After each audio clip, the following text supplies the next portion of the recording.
দিয়ে দিচ্ছি, দেখুন হলুদ।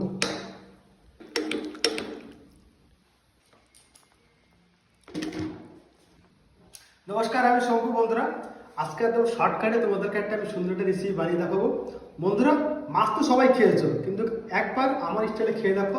একদম নতুন, মানে একদম আলাদা স্টাইলে আমি তোমাদের বানিয়ে দেখাবো। বন্ধুরা, 500 গ্রাম মাছ নিয়েছি।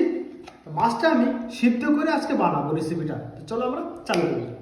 আমি মাছগুলো আস্তে আস্তে দিয়ে দিচ্ছি, দেখুন।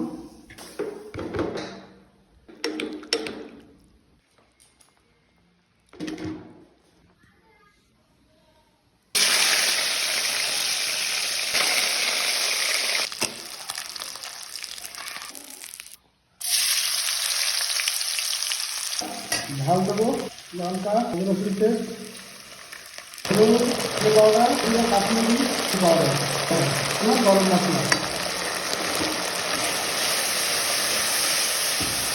দিয়ে দিলাম। মাছের স্টিকটা দিয়ে দেবো, মাছ ভাজাগুলো।